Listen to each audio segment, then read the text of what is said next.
me acuerdo. Bueno, ahí está. A pedido de Juan, vamos con la grabación. Gracias, Juan. Bueno, nada, charlaba sobre pensar sobre un plano inclinado, las fuerzas, para charlar esto de la fricción, básicamente. Pero el plano inclinado tiene una dificultad para la descomposición de la fuerza. Imagínate un cuerpo así, ¿no? Un cuerpo así, ese cuerpo. Ese cuerpo tiene un peso que es así, para abajo, ¿no? Suponiendo que la superficie del suelo es la superficie del suelo es esta, acá abajo, así, acá. Bueno, el peso siempre va a ser perpendicular, al suelo. ¿Se entiende lo que digo? Entonces, si el cuerpo está chingadito, no importa, el peso siempre va a ir hacia el suelo, ¿no? A plomo, no sé cómo decir.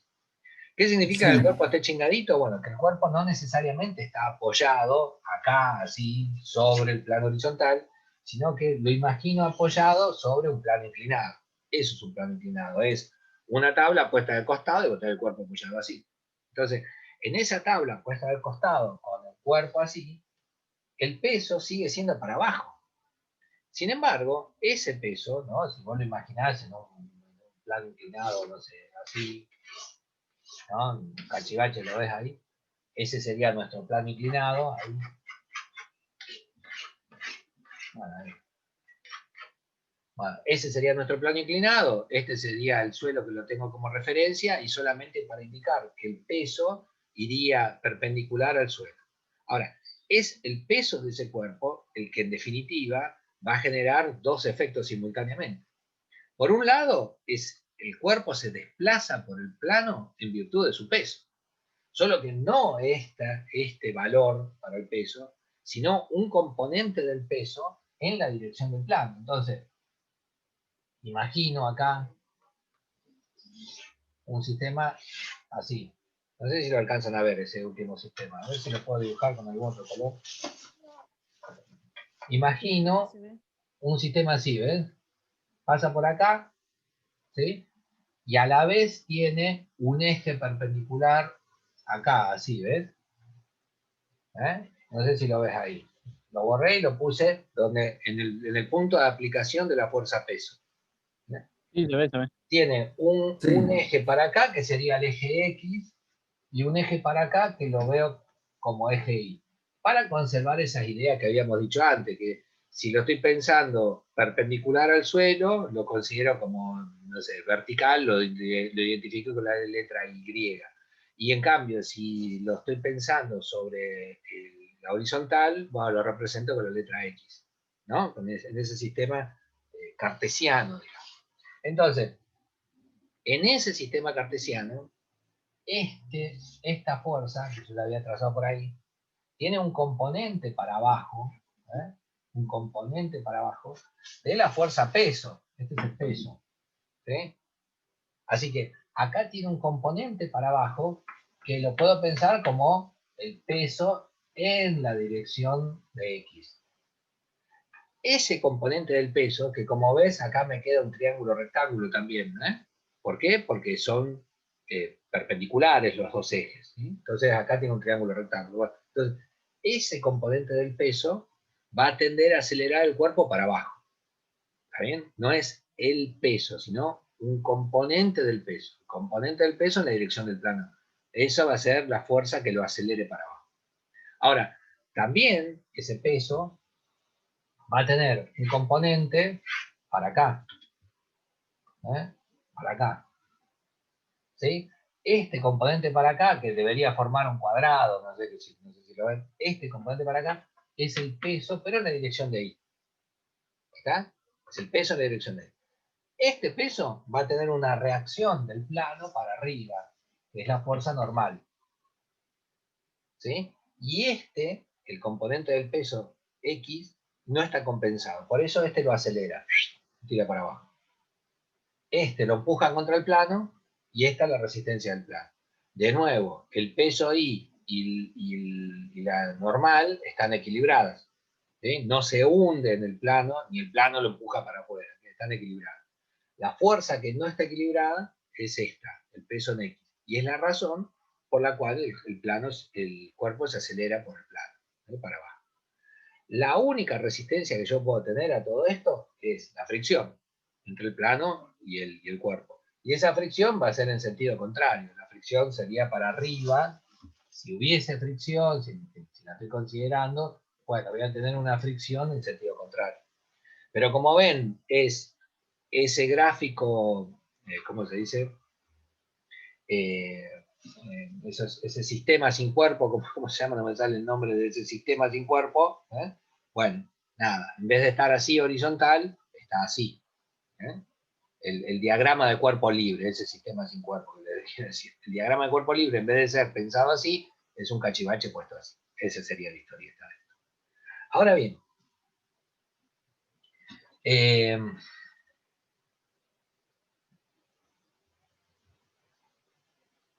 resulta que esto se puede, lo que les voy a decir se puede demostrar, ¿no? Admite una demostración matemática sustentada en propiedades de las rectas paralelas cortadas por transversales. No sé si se acuerdan algo de eso. ¿Se acuerdan algo de eso? ¿La vieron alguna vez? Eran ángulos alternos internos entre paralelas, correspondientes entre paralelas. Bueno, nada, una parte de la geometría, la geometría euclidiana, que atribuye particularidades a los ángulos. Por ejemplo, si vos podés ver esta línea de acá y esta línea de acá, ¿sí? Son rectas paralelas, ¿no? Como las vías del tren. Ahora, si vos en una calle, no sé, cruza la vía del tren así, como esta, el ángulo que forme esta línea con la paralela son lados iguales. El ángulo que forma ahí y el ángulo que forma acá son iguales. Si vos cruzás la vía así chingadito, bueno, lo cruzás las dos vías con el mismo ángulo. Entonces, esa noción que te estoy diciendo, nada, tiene un desarrollo y una serie de propiedades que se van demostrando, ¿no? Son como pequeños teoremas donde se va demostrando que la amplitud de un ángulo y la otra son congruentes, más o menos así dicen en ese área, ¿no? en la geometría. Hablan de congruencia para referirse a igual amplitud de ángulos. Bueno, dicho esto, nada, resulta que el ángulo de inclinación el ángulo de inclinación del plano, equivale a ponerle este ángulo de acá. Eso se puede demostrar, que el ángulo de inclinación del plano equivale a este ángulo de acá. Entonces, acá vale un acto de fe. Ténganme fe, señores. Sí, créanme que esto es así. Se puede demostrar, no viene al caso. No lo vamos a demostrar porque no nos aporta en este momento. Si tuviéramos más tiempo, sí, vale ir involucrando la geometría, pero bueno, ahora no tanto. Dicho esto, si estos los consideramos iguales, ponele que a vos te dicen, bueno, el ángulo de inclinación del plano es de 30 grados. Entonces vos vas a pensar que este ángulo es de 30 grados. Y eso te va a permitir saber cuáles son los componentes. ¿Por qué te digo eso? Porque en realidad la hipotenusa de este triángulo que está acá, cachivachesco, la hipotenusa es el peso, que es un valor que nosotros podemos conocer. Y los lados, ¿sí?, del triángulo, los catetos del triángulo, son valores que son de nuestro interés. ¿Cuál es la fuerza que acelera? Sería el cateto opuesto. ¿Y cuál es la fuerza con la que empuja el plano? Sería el cateto adyacente. No sé si lo ven en este triángulo, que no sé cómo hacerlo, sombreadito, no sé. Sí, se ve. Lo voy a pintar y lo hago así, medio sombreadito, no sé si se ve en la cámara. A mí acá me queda muy bonito. Entonces, ahí va. En ese triángulo, que es el cateto opuesto, es la fuerza, el componente del peso que acelera el cuerpo. Y que se ve acá, digamos, desdibujado, es el cateto adyacente, que equivale al peso sobre el plano inclinado. Entonces, si yo quiero relacionar el cateto opuesto, lo voy a hacer a través del seno. Entonces, El valor del ángulo. el seno relaciona el cateto opuesto con la hipotenusa. Acá el seno del ángulo alfa, ¿sí?, el seno del ángulo alfa va a relacionar el componente P en X con el peso. Dicho de otra forma, me va a quedar el peso en X va a ser igual al peso por el seno del ángulo. Esto, ¿se acuerdan de la relación trigonométrica? La habíamos visto en el ejercicio. Bueno, eso. Sí, sí. Solo que acá, a diferencia de aquel, ¿qué pasó? Ah, no pasó nada. Se terminó de grabar la otra parte y se me ha puesto la pantalla en blanco. Bueno, entonces, acá lo que yo estoy considerando es el peso como hipotenusa y el seno del ángulo que coincide con el ángulo de inclinación del plano. En un formato más general, te va a quedar así: masa por gravedad por el seno. Con esta expresión vos podés saber cuál va a ser, conocido el cuerpo y el plano, ¿no? Te dice, bueno, a ver, ¿cuál es la masa del cuerpo? 5 kilos. ¿Cuál es la inclinación del plano? 10 grados. Entonces acá poner 10 grados y acá 5 kilos. Y listo. Y listo, digo, haces la cuenta, digamos. Con eso vas a saber cuál es el componente que va a acelerar al cuerpo cuando el ángulo sea 15 grados. Si ese componente es menor que la fricción, bueno, nada, va a quedar ahí, ¿entendés? O lo empezás a levantar, está a 15 grados, no se corre. ¿Por qué no se corre? Porque el componente del peso en X es soportado por la fricción. Lo seguís levantando más. Cuando lo levantás más, este ángulo cambia. Al ser mayor el ángulo, es mayor el seno. ¿Está bien? Y por lo tanto, cada vez el componente del peso en X va a ir aumentando. Lo estoy diciendo como si el peso en X se correspondiera con el modelo matemático. Digo, el modelo matemático lo que describe es lo que vos ya sabés. A medida que lo vas levantando, cada vez el componente del peso lo hace patinar más. Y si lo pusieras del todo así, cae seguro. ¿Está bien? Entonces, mayores ángulos implican mayores fuerzas de desplazamiento sobre el plano. Eso ya, no sé si lo sabemos, pero es una cosa de nuestro mundo cotidiano. Lo que estamos haciendo ahora es ponerle un modelo matemático. Solo que yo, cuando los describía, lo estaba poniendo como si aquel se correspondiera, digamos, si el modelo le implicara al otro qué cosas hacer o no.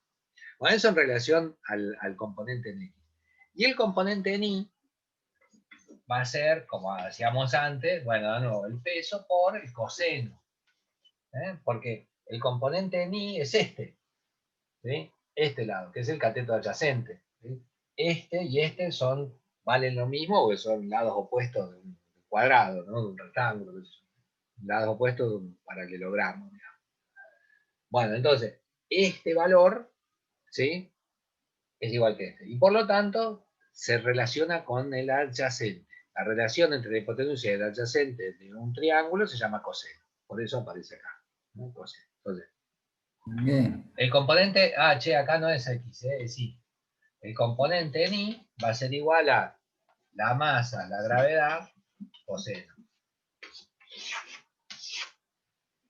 Bueno, así sería la descomposición en un plano inclinado. Te muestro un ejemplo de esto. Solamente un ejemplito como para que más o menos lo sinteticemos. Te dice, borro el dibujo que es medio engorroso, así que nada, sacarle una... Igual después lo podés ver de nuevo en el... Sí, se Bueno, ve. lo borro. Mirá. Dale, dale. El ejercicio te dice, sobre un plano inclinado de 30 grados, sobre un plano con un ángulo de 30 grados de inclinación, se apoya un cuerpo de 20 kilogramos. Dice, ¿cuál es el componente de su aceleración? ¿Viste? ¿Qué fuerza hace contra el plano? Ese sería el enunciado en general. Y en definitiva, lo que te está diciendo es que vos tenés un plano, cualquiera, un plano inclinado así de 30 grados. El ángulo es de 30. Y que acá arriba habías puesto un cachivache, que ya no me acuerdo cuál fue la masa que dije, pero vale que haya dicho 20 kilogramos, ¿verdad? No sé qué dije. ¿Sí? Y te dice, en definitiva, determine cuál es el peso para acá abajo y cuál es el componente del peso contra el plano. ¿Sí? Bueno, la forma de resolución, ahora y así en la emergencia que estábamos, ¿no? Contrarreloj, aplico esa fórmula. La aplicación de la fórmula no es algo que me caiga simpático, ¿eh? Es como que hay que echarle un ojo de dónde viene esa historia. Me importa más eso que la aplicación directa de la fórmula. Pero en este ejercicio, como lo que me pide es cuáles son los componentes del peso en cada dirección, aplico la fórmula y la aplico. me va a quedar que el componente en X va a ser, estoy aplicando esto, 20 kilogramos por 10 metros segundo cuadrado por el seno de 30 grados. ¿Está bien? Esa sería la sustitución de este acá, ¿no? Bueno, busco mi calculadora, que recién la tenía por acá arriba, y le mando. Acordate cómo era esto. Seno de 30. Seno de 30, bueno, 0,5, ¿no? Bueno, y ahora Sí. esto por 200, no sé, 100. 100 newton, dice que tenía. Bueno. Y el componente en I, misma cosa. Va a ser la masa, que son 20, por la gravedad, por el coseno de 30. Bueno, el coseno de 30, voy y me fijo, te da 0,866, qué sé yo. Y estos son 200 newtons. Así que, no sé cuánto da eso, 170 newtons, una cosa así. ¿No? 172 newtons. ¿Casaste cómo fue? Fácil, sencillo y barato. Y qué lindo Me queda dio esta mesa. 173. ¿Eh? ¿El coseno? No, me dio 173. No importa eso. Sí, eso porque lo hiciste bien, Eh, o porque le pusiste el coseno de, que ahí no se ve en la pantalla, sí. creo que no se ve. Bueno, es un número, digamos, de infinitas cifras no periódicas, creo que Sí. es periódica, 0866, no me acuerdo los otros. Bueno, ahora que vos tenés ese valor, hecho así, la verdad es que mucho no me aporta. Aplicamos la cuenta, qué sé yo, sabemos. Claro. Acordate que estos son más o menos 17 kilos de los que nosotros medimos en la balanza. Y este de acá serían 10 kilos de lo que uno mide en la balanza. Eso significa que si yo apoyo un Sí. cuerpo de 20 kilos, lo que uno mediría en la balanza, no quiero confundirles, recuerden que la unidad kilogramo masa y la unidad kilogramo fuerza son equivalentes en la superficie de la Tierra, indican distintas cosas, pero esa discusión que alguna vez charlamos. Entonces, vos sabés que si lo inclinás un cachito, efectivamente la tabla no hace tanta fuerza, ¿viste? Sobre el plano, en vez de ser 20 kilos, son 17, ¿vale? Eso más o menos lo sabes. Pero hasta acá no me aporta nada. Ahora, si te dicen, este cuerpo se acelera, este cuerpo se mueve para abajo, digamos, aumentando su velocidad, o queda ahí, queda sobre la tabla. Bueno, ahí es otro kilómetro. Todo esto que hicimos es necesario para poder dar respuesta a ese problema. Ahí sí, ya tiene una lógica diferente. ¿Por qué? Ahora yo que tengo que saber. Bueno, ¿cuál es la La distancia y fricción? el tiempo tendría que saber, ¿no? Bueno, eso si fuese un enfoque cinemático. Acá nosotros estamos como Mm, dinámicos, ni tenemos nada. Pero sí debería saber cuál es la fricción, porque en definitiva, no voy a claro, hacer grafito porque no tengo más, digamos, espacio por acá arriba. Voy a tener la fricción para allá y para acá la normal. La normal va a compensar el componente de I, va a ser 172. Pero si la fricción es mayor que el componente en X, va a quedarse ahí en el plano. Si la fricción es menor claro. que el componente en X, entonces este ejercicio es todo igual, pero el único dato extra que vas a tener va a ser en el enunciado, te van a decir coeficiente de fricción, que es 0,2. Bueno, Claro. eso hace que todo este, digamos, recorrido de cálculo, qué sé yo, mucho no me aporta, tenga algún sentido. Si te preguntan, ¿esto acelera con una fricción de 0,2? ¿O cuál debería ser el coeficiente de fricción para que inicie el movimiento? Ese tipo de preguntas te obliga a hacer toda esta cuestión y después comparar la fricción con el componente en X. Si la fricción que te da es igual al componente en X, vos podés responder, sí, profe, Puede que esté quieto o puede que se esté moviendo para abajo con velocidad constante. Listo. Con eso resolviste, me estás diciendo, yo sé las leyes de Newton y además pude hacer todos los cálculos. Se detuvo esto. Bueno.